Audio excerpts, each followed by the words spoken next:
Vamos a seguir con nuestra meditación acerca del Evangelio, de la vida evangélica, de los preceptos, de los consejos evangélicos, con la ayuda de Santo Tomás, como estamos viendo ayer, acerca de la ley nueva en la Suma de Teología. Santo Tomás tiene un gran tratado acerca de la ley y tiene una gran inspiración bíblica. Toda la teología de la época era basada sobre la Sagrada Escritura, más aún hay como una identificación entre la teología y la Sagrada Escritura.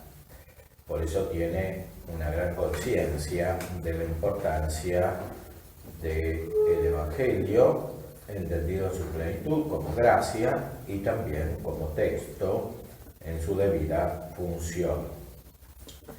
Estamos en la cuestión 106, 107 de la primera sección de la segunda parte de la Suma. En la cuestión 108 analiza en sí misma la ley nueva, el Evangelio. En primer lugar, se pregunta si la ley nueva debe mandar o prohibir algunos actos exteriores, porque, como ya hemos visto, es una ley interior, es un principio de operación interior que consiste en la gracia y en el amor.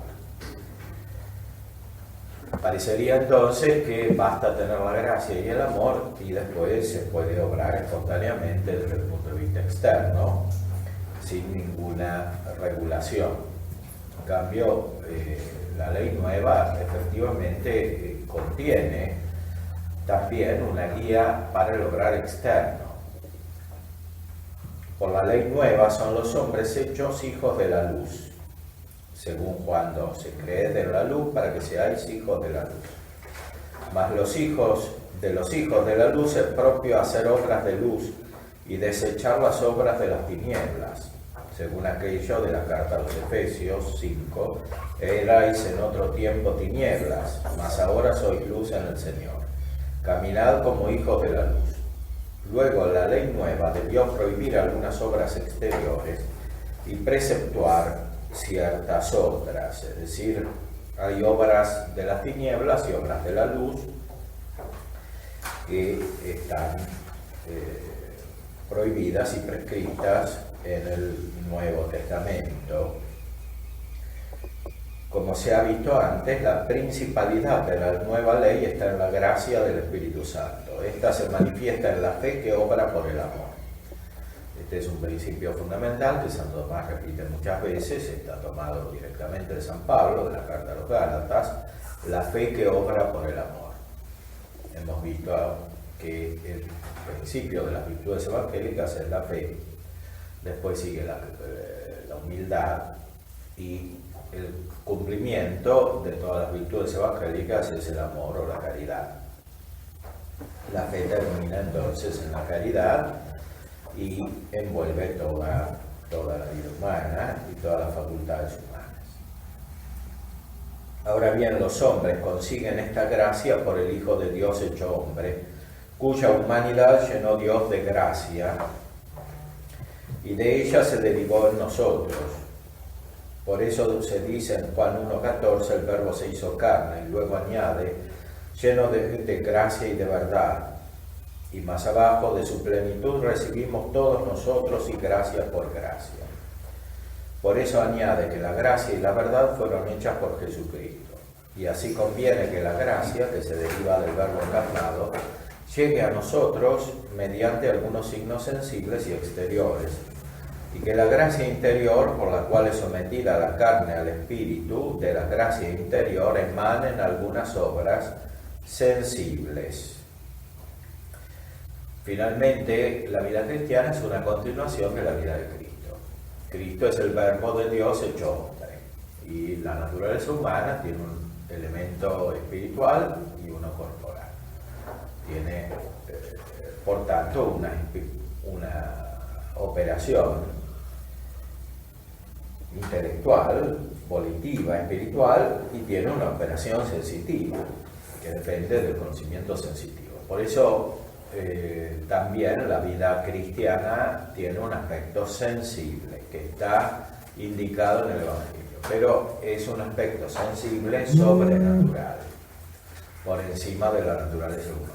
Es como la prolongación o la manifestación de la vida de la gracia, que es sobrenatural. La vida de la gracia es la vida de Cristo. Cristo está lleno de gracia. De su plenitud de gracia nosotros recibimos. La gracia de Cristo es gracia de su humanidad entera, de su alma y de su cuerpo, de toda la humanidad. Por eso también en nosotros la gracia llega al alma y al cuerpo, llega a las operaciones del alma y a las operaciones del cuerpo, llega a la unidad de la persona y a la operación una de la persona. Así pues, las obras exteriores pueden pertenecer a la gracia de dos modos. Uno, como causadoras de la gracia, y tales son las obras de los sacramentos que han sido instituidos en la nueva ley, como es el bautismo, la Eucaristía y los demás.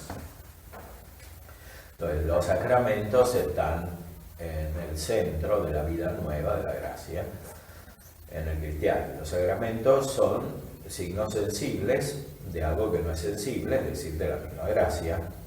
La gracia por sí no es sensible, pero perfecciona la vida sensible y viene también a través de signos sensibles como son los sacramentos.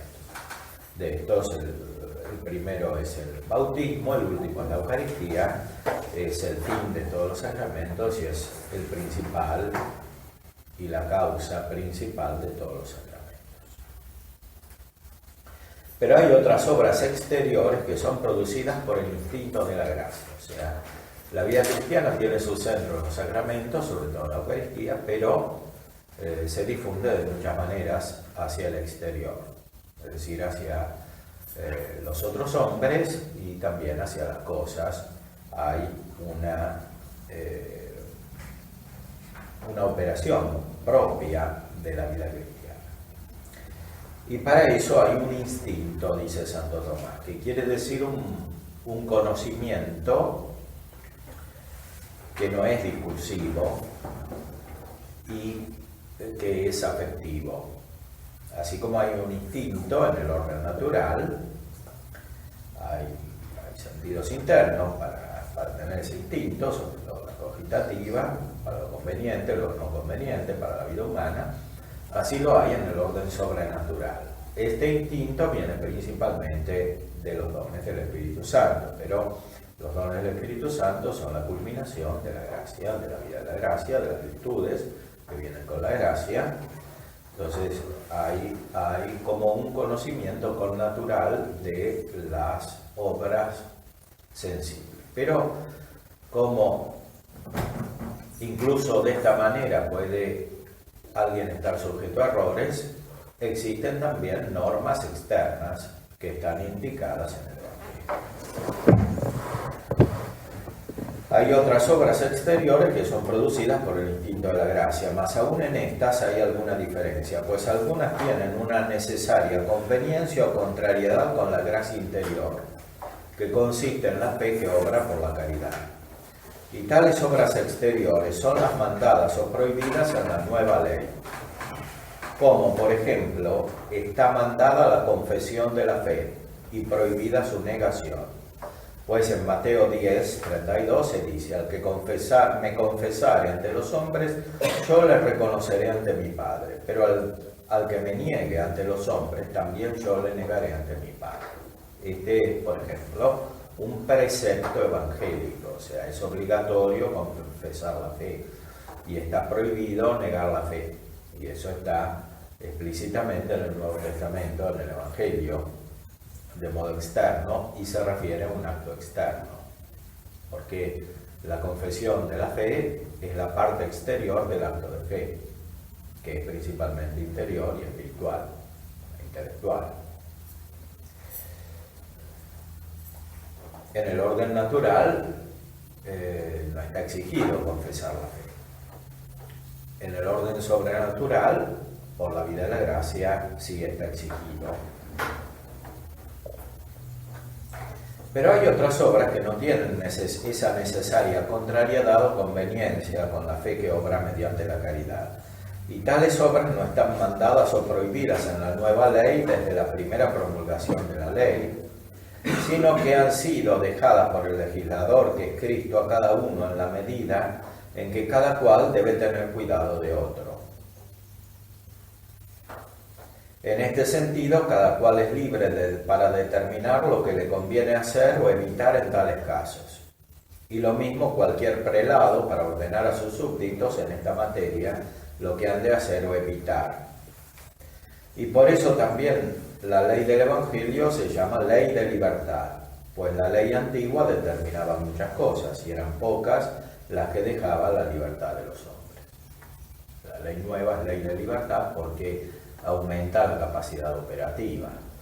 Cuando la voluntad es más fuerte, tiene más libertad, que es una capacidad de determinar las operaciones que se realizarán, porque puede realizar más operaciones para llegar al fin. Entonces, en la vida cristiana hay una capacidad operativa aumentada y por eso hay mayor libertad, se llama ley de libertad. El amor perfecciona todas las virtudes y con las virtudes perfeccionadas se pueden realizar más actos internos y externos de muchas maneras.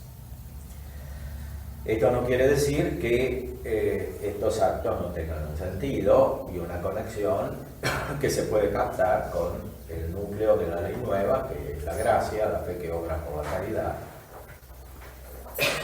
Hay una conexión y esa conexión se capta con la ayuda de los dones del Espíritu Santo y de las otras virtudes que vienen junto con la gracia. Esta libertad atañe sea al ordenamiento jerárquico de la Iglesia, sea al gobierno que cada persona tiene de sus propios actos. Es un gobierno prudencial y un gobierno según el don de consejo del Espíritu Santo. El reino de Dios consiste principalmente en los actos interiores, pero también como consecuencia en todo aquello sin lo cual no pueden existir dichos actos.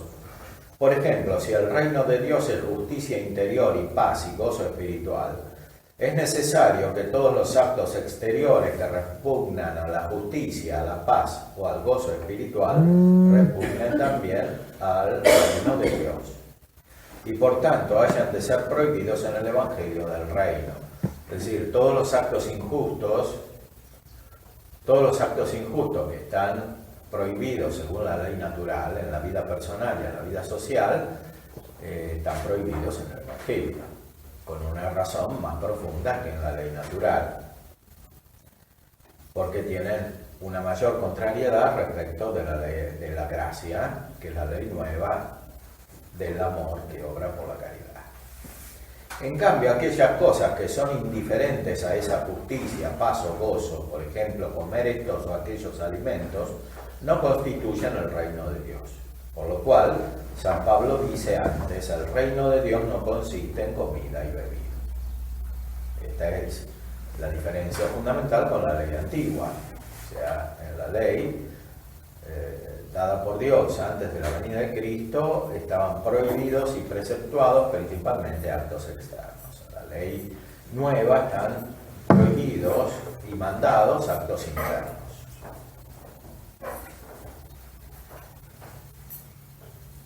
Y después insiste sobre el tema de la libertad, según dice el filósofo en el primer libro de la Metafísica, Aristóteles, se llama libre el que es causa de sí mismo. Por tanto, aquel obrará libremente que obre por propia iniciativa. Ahora, si obra el hombre por un hábito conforme a su naturaleza, obra por sí mismo, pues el hábito inclina por manera natural. Pero si el hábito fuese contrario a la naturaleza, el hombre no obraría según lo que es él mismo, sino según alguna corrupción que se le hubiera sobrevenido. Así pues, siendo la gracia del Espíritu Santo como un hábito interior infuso que nos mueve a obrar bien, nos hace ejecutar libremente lo que conviene a la gracia y evitar todo lo que a ella es contrario. Eso quiere decir que la vida de la gracia está bien establecida cuando el cristiano que tiene la gracia obra espontáneamente, pero no con la espontaneidad que viene del conocimiento sensitivo, que está más cercana a la vida animal, sin razón, sino a una espontaneidad no solo racional, sino superior a la razón sobrenatural. Quiere decir que efectivamente hay mayor libertad. Por eso la advertencia que hace San Agustín, retomada por Santo Tomás, acerca de que en la ley nueva no hay que multiplicar las leyes referidas a los actos externos. Porque la ley nueva, la ley evangélica, es ley de libertad, entonces favorece la operación interior. Si la operación exterior está demasiado regulada, la operación interior, en vez de favorecerse, se restringe, se inhibe. Por supuesto que permanece la ley natural y por tanto lo esencial de la ley antigua, también en lo referido a los actos externos, que son necesarios para la perfección de la naturaleza humana, pero hay una capacidad de realizar estos actos externos superior. Entonces pueden realizar actos externos por un lado más profundos, por otro lado más abundantes, porque hay mayor posibilidad de operar en la ley nueva.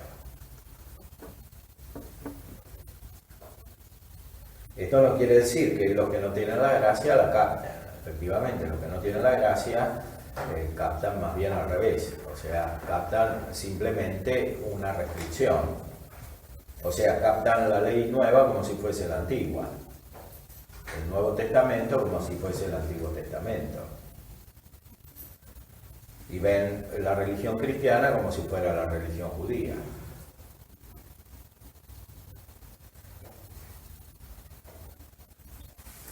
Y finalmente todas las religiones al mismo nivel como una regulación externa irracional de la vida humana.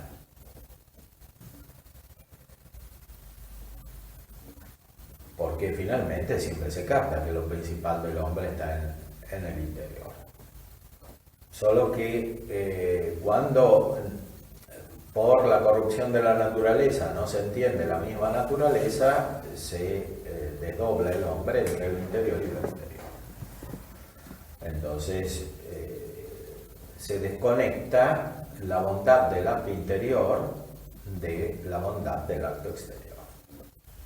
En la ley nueva, en cambio, esta conexión no solo está recuperada, sino que es superior.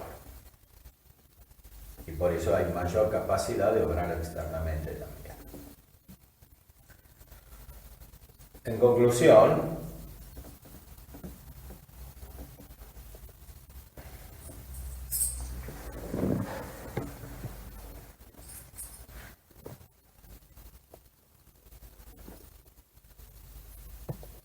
la nueva ley se llama ley de libertad en un doble sentido. Primero, en cuanto no nos compele a ejecutar o evitar, sino lo que de suyo es necesario o contrario a la salvación eterna, y que por tanto cae bajo el precepto o la prohibición de la ley. Segundo, en cuanto hace que cumplamos libremente tales preceptos o prohibiciones, puesto que las cumplimos por un interior instinto de gracia.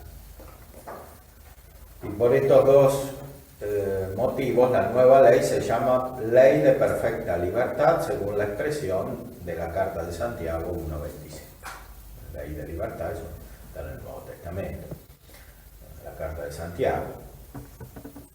Es ley de libertad porque todo lo que se hace libremente, no constreñido, o no por el temor al castigo, sino porque se quiere evitar voluntariamente lo que está prohibido y se quiere hacer obrar lo que está prescrito.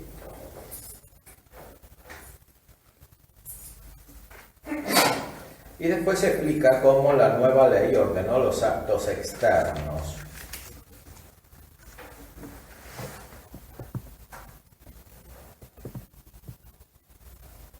Como vimos, la nueva ley, tratándose de cosas exteriores, no solo debió mandar o prohibir lo que la gracia nos lleva, lo que a la gracia nos lleva o lo que necesariamente pertenece al buen uso de la gracia. Y como no podemos conseguir la gracia por nuestras propias fuerzas, sino solamente por Cristo, por eso el mismo Señor instituyó por sí mismo los sacramentos, con los cuales conseguimos la gracia, esto es, el bautismo, la Eucaristía y el orden de los ministros de la nueva ley, instituyendo a los apóstoles y a los 72 discípulos, la penitencia y el matrimonio indisoluble. Y también prometió la confirmación mediante el envío del Espíritu Santo. Asimismo se dice que por institución suya curaron los apóstoles a los enfermos, ungiéndonos con óleo, como consta por Mateo 6, todos los cuales son sacramentos de la nueva ley. O sea, en la nueva ley está la causa prescripta, la causa de la gracia, que son los sacramentos principalmente. ¿Cómo viene la gracia? Sobre todo a través de los sacramentos y principalmente de la Eucaristía, a la cual se ordenan los demás sacramentos. Pero está prescrito el recto uso de la gracia. Una vez que uno tiene la gracia, ¿cómo opera externamente?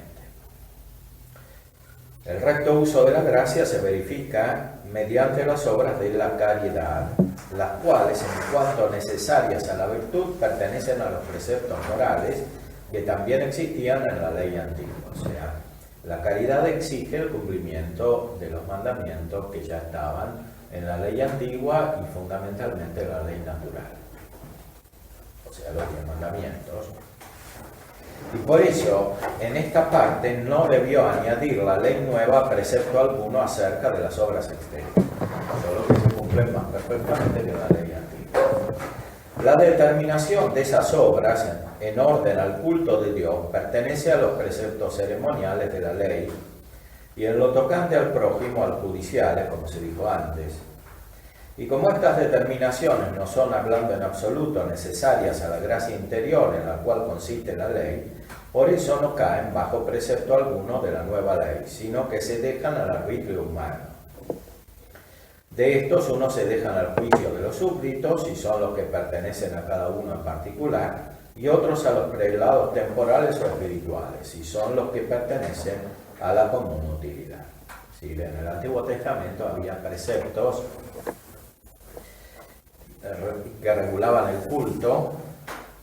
Esos preceptos en el Nuevo Testamento están dejados a la jerarquía de la Iglesia según los distintos tiempos y circunstancias.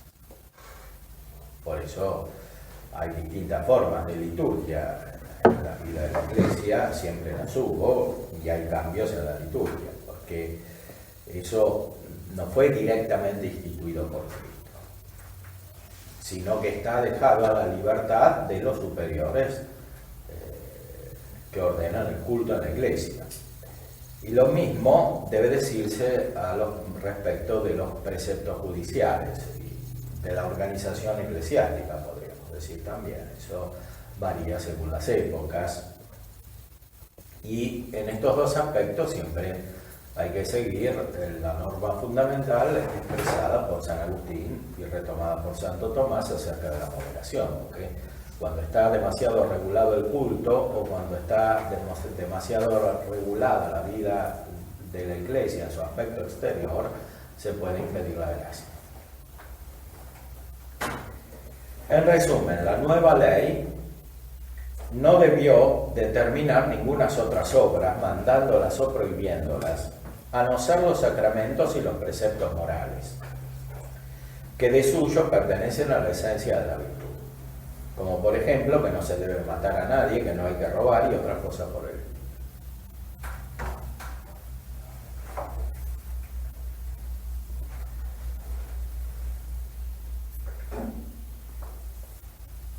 Después se explica que en la nueva ley hay una revelación más abundante acerca de las cosas de la fe que acerca de las cosas morales, porque efectivamente las verdades de fe superan la razón, en cambio las verdades morales no la superan, porque fundamentalmente las normas del obrar humano están inscritas en la naturaleza y son conocidas por la razón práctica, por medio del hábito de la síntesis, que es el de los primeros principios prácticos del obrar moral. Lo que pertenece a la fe está sobre la razón humana y por eso no podemos llegar a ello sino por la gracia. Por esto fue necesario que al llegar la gracia se propusieran más cosas que creer. En cambio, a las obras de la virtud nos dirigimos por la razón natural, que es cierta regla de la operación humana, como se ha dicho. Y por eso en estas cosas no fue necesario que se dieran más preceptos fuera de los morales de la ley, los cuales dicta también la razón.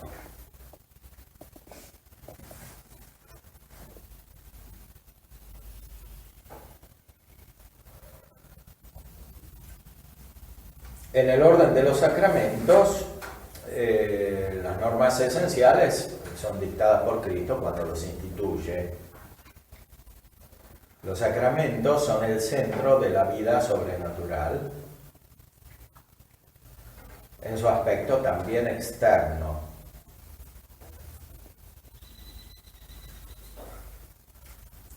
Y en cierta manera principalmente externo, porque los sacramentos están ordenados a una vida interior. La Eucaristía misma es un signo sensible que está ordenado a la comunión espiritual, dice San Tomás, que es la unión con Cristo. Entonces no es primero la comunión sacramental, no es primero la comunión espiritual para la comunión sacramental, como entienden algunos, sino al revés. Primero la comunión sacramental para la comunión espiritual, que es el fin, porque es la perfección de la comunión sacramental. En los sacramentos de la nueva ley se da la gracia, que no proviene sino de Cristo, y por eso convino que Él fuera quien los instituyese. Pero en otros ritos sagrados o sacramentales, por ejemplo la consagración de un templo, de un altar o cosas parecidas, y aún en la celebración misma de las solemnidades no se da gracia alguna. Y por eso, como esas cosas en sí mismas no pertenecen por necesidad a la gracia interior, las dejó el Señor al arbitrio de los fieles para que las instituyeran. Es decir, en la Iglesia se instituyen muchos sacramentales. Los sacramentales son operaciones sensibles que dan la gracia según la disposición del que lo celebra y del que lo recibe, pero no por sí mismos como los sacramentos que fueron instituidos por Cristo.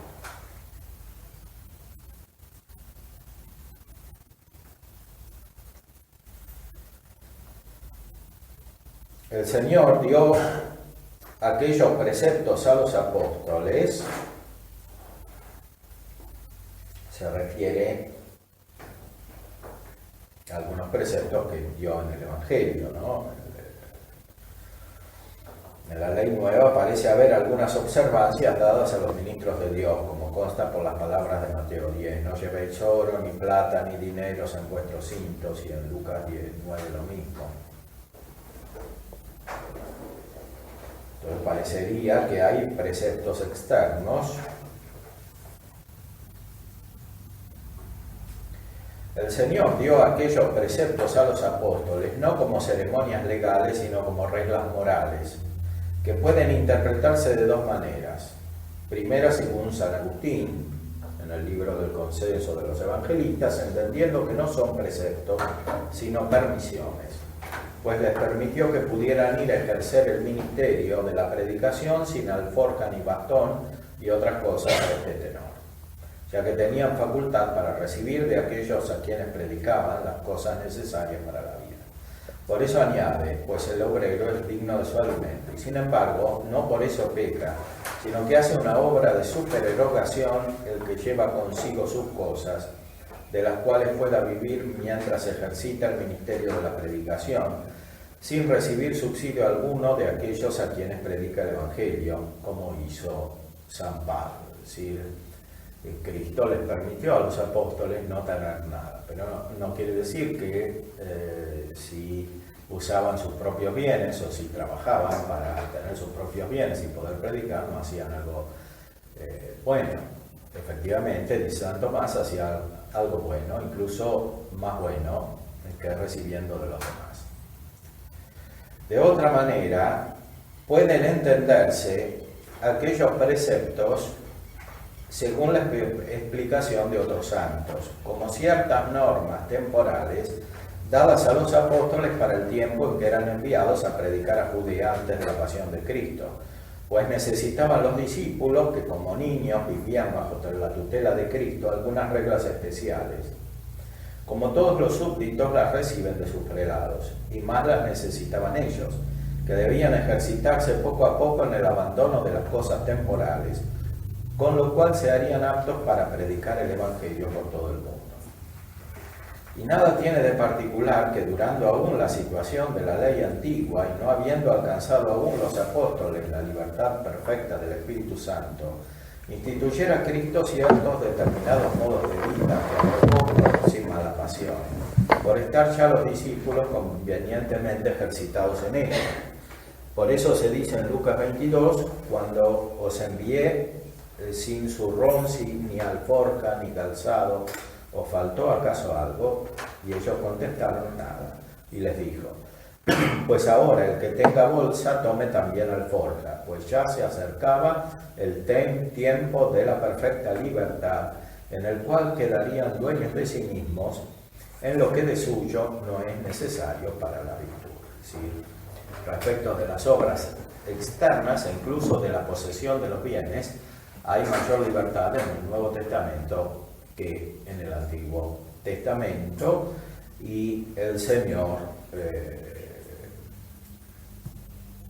ordena la vida de los discípulos gradualmente para acercarlos al perfecto uso de la libertad cristiana, que es la libertad de la gracia, o sea, la capacidad operativa que da la gracia, porque perfecciona la naturaleza.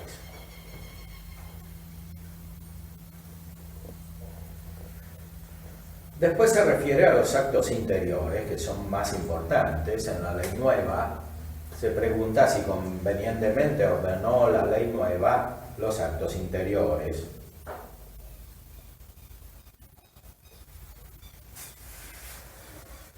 Y cita lo que dice San Agustín en el libro sobre el sermón del Señor en la montaña, o sea, el principio del Evangelio según San Mateo, con el cual hemos comenzado las meditaciones. Debe considerarse que al decir el Señor, el que oye estas mis palabras, claramente dio a entender que este sermón del Señor, en el que se contienen todos los mandatos que informan la vida cristiana, es perfecto.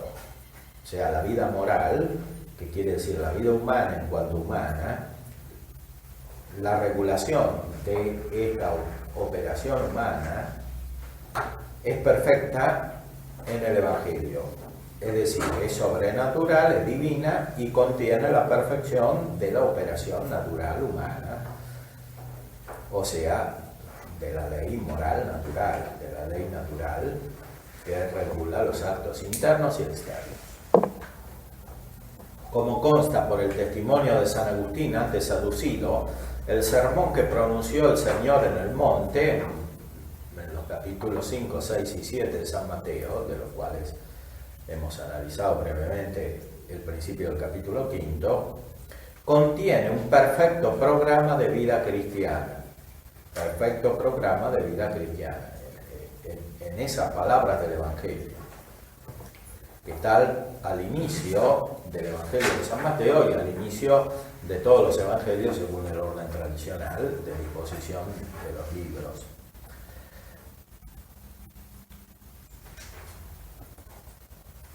Perfecto programa de vida cristiana, pues en él se ordenan con perfección los movimientos interiores del hombre, que son los que caracterizan la práctica. En efecto, después de exponer el fin en que consiste en nuestra bienaventuranza y de ensalzar la dignidad de los apóstoles, por los cuales había de ser promulgada la doctrina evangélica, ordena los movimientos interiores del hombre, primero en sí mismo y luego en orden al prójimo.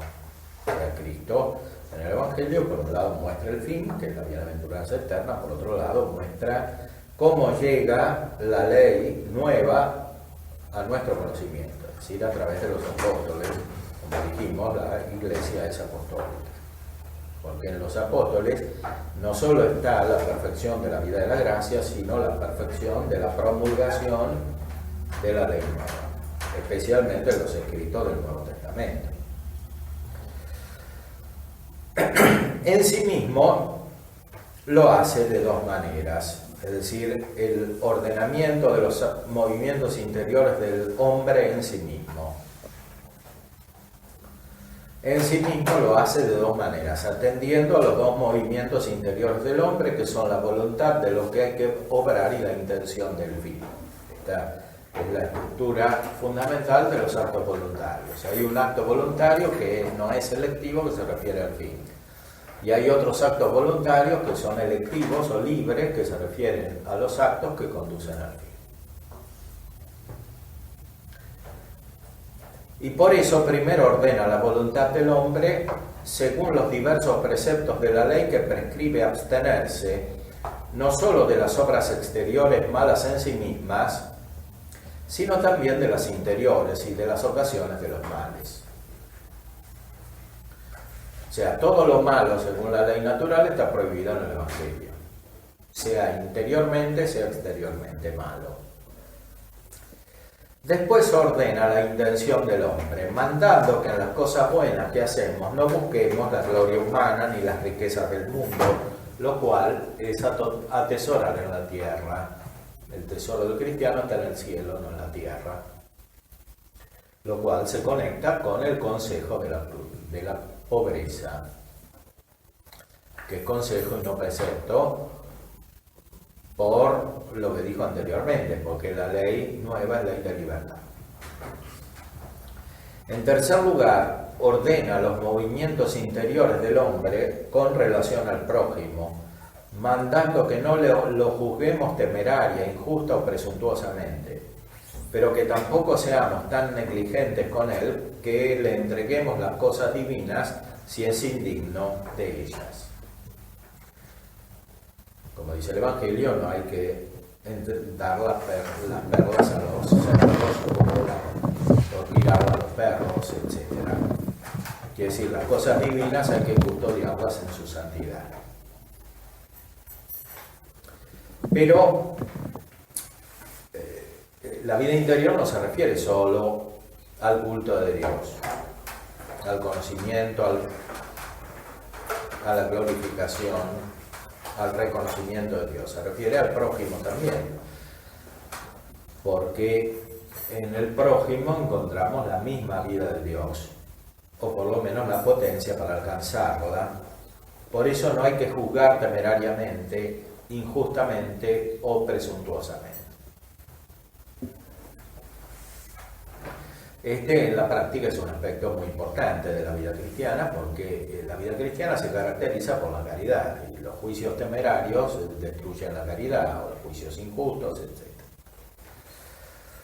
Y hoy es más necesario recordarlo que en otras épocas por la variedad de formas en las cuales se presenta la vida cristiana y por la imperfección de las formas de la vida cristiana. Entonces muchas personas adquirieron el acceso al Evangelio de una manera imperfecta. Entonces, si uno lo juzga temerariamente, es injusto.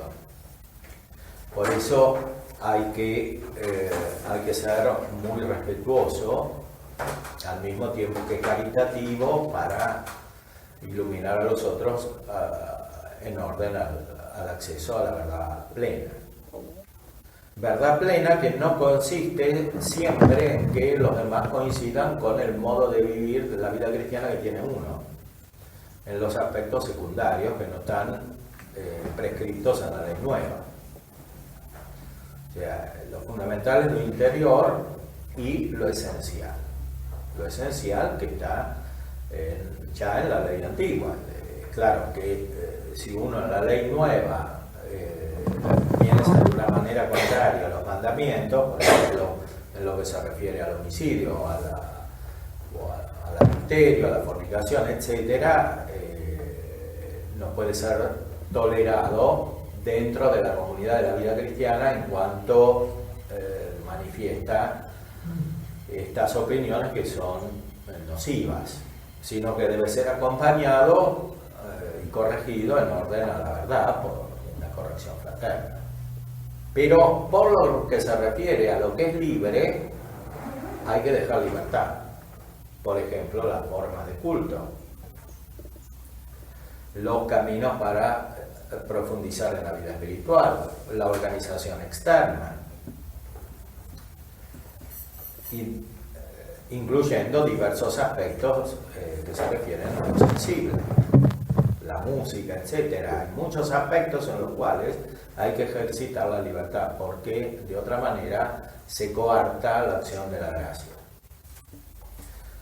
Esto no quiere decir que uno no discierna un orden y una perfección, pero en la vida evangélica evidentemente hay que imitar a Cristo, y Cristo conducía gradualmente los hombres a la perfección.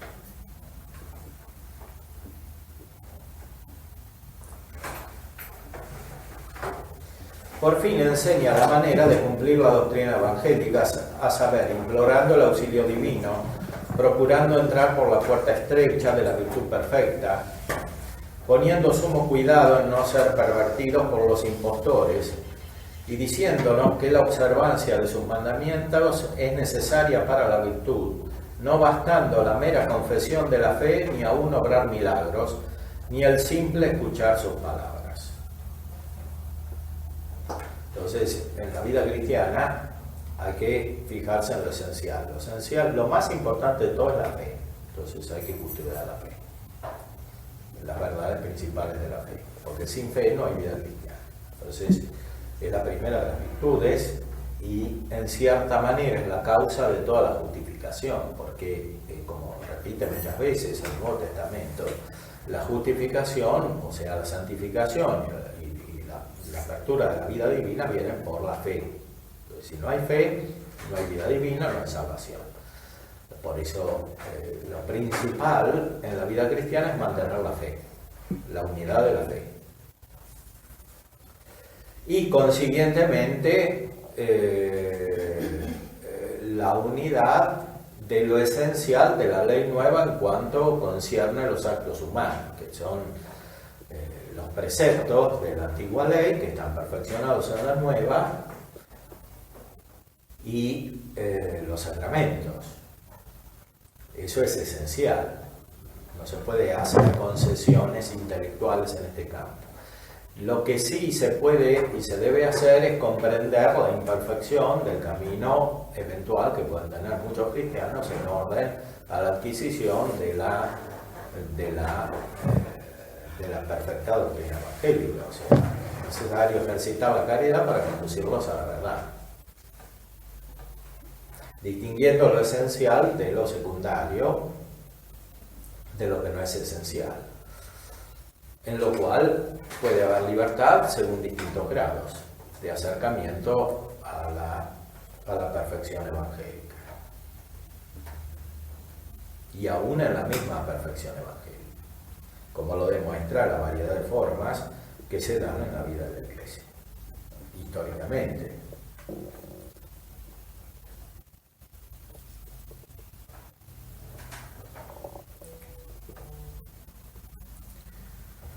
El Señor exige el cumplimiento de aquellos preceptos de la ley cuyo verdadero sentido no entendían los escribas y fariseos. Esto sucedía sobre todo en 3 preceptos del Decálogo, pues la prohibición del adulterio y del homicidio solo creían vedado en esta prohibición el acto exterior, no el deseo interior.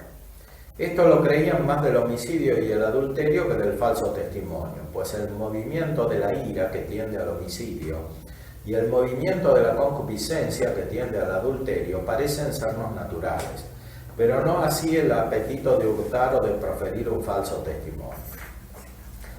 Relativamente al perjurio, tenían una falsa interpretación, creyendo que el perjurio era ciertamente pecado, pero que el juramento era por sí mismo deseable, y así debía ser frecuentado por parecer que pertenece al honor de Dios. Por eso el Señor enseña que el juramento no debe desearse como cosa buena, sino que es mejor hablar sin juramento, a no ser en caso de necesidad.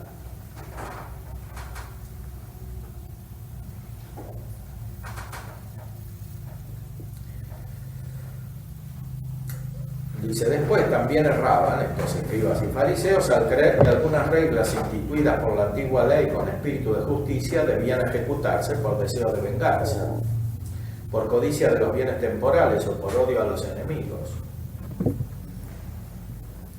Esto sucedía en 3 preceptos, pues en primer lugar creían lícito el deseo de venganza por el precepto que tenían sobre la pena del talión, que fue dado para mejor guarda de la justicia, no para procurarse la venganza.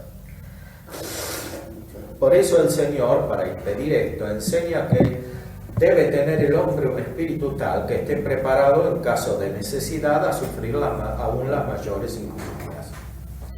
Juzgaban además lícita la codicia de los bienes ajenos, los judíos, los fariseos y escribas, a causa de los preceptos judiciales en que se ordena la restitución de lo robado y algo más. O sea, en el Antiguo Testamento había que dar más de lo que se había robado. Esto lo mandó la ley para mejor guardar la justicia, no para dar lugar a la codicia. Por eso el Señor enseña que no exijamos nuestros bienes por codicia. Antes debemos estar dispuestos a dar más, aun si es menester. El odio lo creían lícito a causa de los preceptos que daba la ley sobre la muerte de los enemigos, cosa que mandó la ley para cumplir con la justicia, como se ha dicho, pero no para satisfacer el odio. Y por eso el Señor enseña que debemos amar a los enemigos y estar preparados en caso de necesidad, aún para hacerles bien. Pues estos preceptos deben entenderse en la preparación del ánimo, como expone San Agustín. Es decir, deben ejercitarse según la prudencia sobrenatural, que considera las circunstancias de la operación.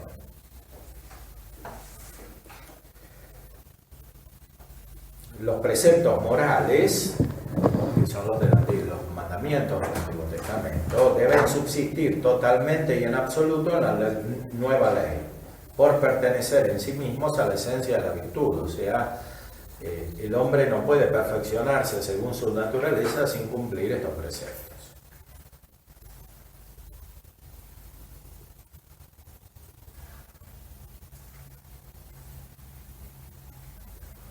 Respecto de los preceptos ceremoniales, pone de manifiesto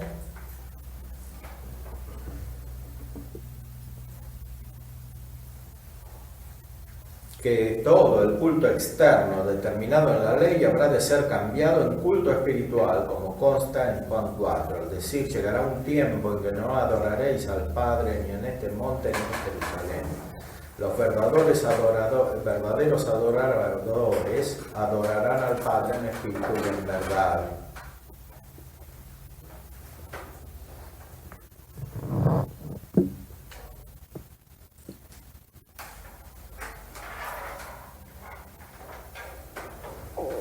O sea, el culto divino en la nueva ley es espiritual. Un sacrificio racional, como dice el canon primero, el canon romano de la misa, o un sacrificio espiritual. No es principalmente un sacrificio externo, porque Cristo nos salva por su acto de caridad, esencialmente, no por el sufrimiento o la cruz o la pasión consideradas materialmente, sino en cuanto ese sufrimiento es manifestación de la caridad interna.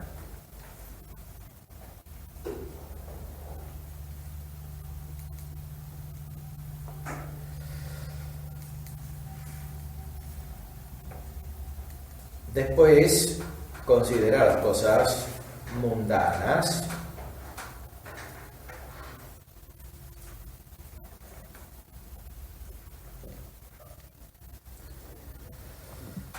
Pone un problema el hecho de que haya que hacer ayuno, limosna, oración externas.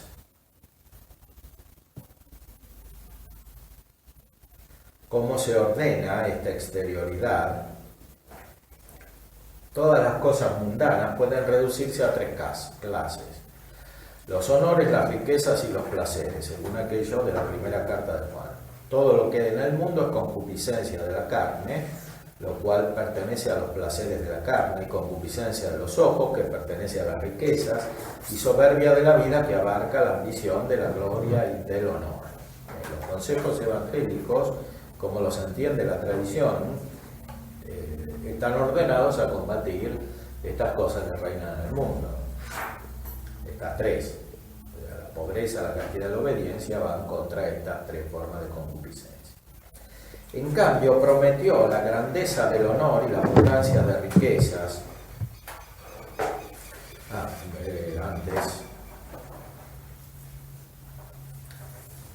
Pero la ley no prometió los placeres superfluos de la carne, antes bien los prohibió.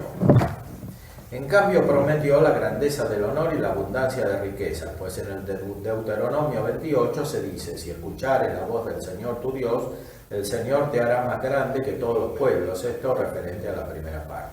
Y luego añade: tocante a la segunda, te haré abundar en todos los bienes. O sea, el Antiguo Testamento promete en cierta manera el honor y la riqueza, aunque prohibía el adulterio, especialmente según el Alto Extremo. Las cuales promesas entendían los judíos tan depravadamente que según su sentencia había de servirse a Dios por ella como único fin.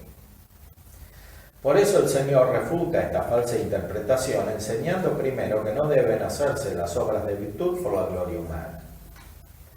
De esas obras pone como ejemplo tres principales, a las cuales pueden reducirse todas las demás. Pues todo lo que uno hace para refrenarse a sí mismo en sus concupiscencias puede reducirse al ayuno. Todo lo que se hace por amor al prójimo se resume y condensa en la limosna, y lo que se hace para dar culto a Dios está comprendido en la oración. Habla en especial de estas tres cosas por ser las principales y por las que solemos ante todo buscar la gloria humana. En segundo lugar, enseña que no debemos poner nuestro último fin en las riquezas, diciendo: no amontonéis tesoros en la tierra. Entonces, en el Evangelio, que es ley de libertad, no se prohíbe el uso de las cosas temporales, sino el uso con esa mala finalidad, como la entendían los judíos, como vivían especialmente los judíos frente a Cristo. El Señor de ninguna manera prohíbe la natural y necesaria solicitud por las cosas temporales, sino la desordenada, que puede serlo por cuatro razones, en los que debe ser evitada. Primero, no poniendo en lo temporal el fin, ni sirviendo a Dios únicamente por las cosas necesarias para comer y vestir. Por eso añade: no atesoréis, etc. Segundo, no viviendo tan preocupados por ellas que desesperemos del auxilio divino. Y por eso el Señor dice: ya sabe vuestro Padre Celestial que necesitáis todo eso. Tercero, no ha de ser una solicitud presuntuosa, esperando poder proveerse de lo necesario para la vida por solas sus propias fuerzas, prescindiendo del auxilio divino. Este es un aspecto más espiritual, o sea, la nueva ley exige que haya principalmente confianza en Dios respecto de la confianza en las propias fuerzas o capacidades. Esto lo inculca aquí el Señor, diciéndonos que por solo nuestras fuerzas no podemos añadir a nuestra estatura ni lo más mínimo.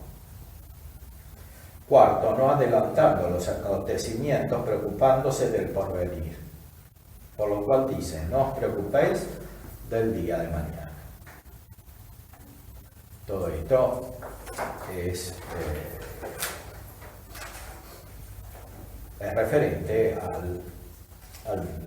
al ordenamiento de los actos humanos en la ley nueva, según la perfección de la ley de libertad que proviene de la gracia. Lo mismo respecto de la prohibición de los juicios respecto del prójimo. El Señor no prohíbe el juicio de justicia, por ejemplo, en un tribunal, sin el cual no pueden negarse a los indignos las cosas santas. un juicio de justicia, por ejemplo, que tiene que hacer un sacerdote que niega la comunión a alguien. Ese juicio hay que hacerlo. El problema es hacer juicios temerarios.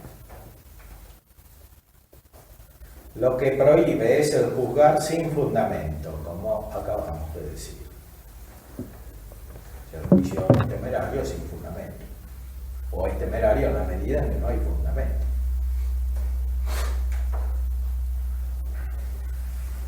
Y después se referirá a los consejos evangélicos que vamos a tratar a continuación.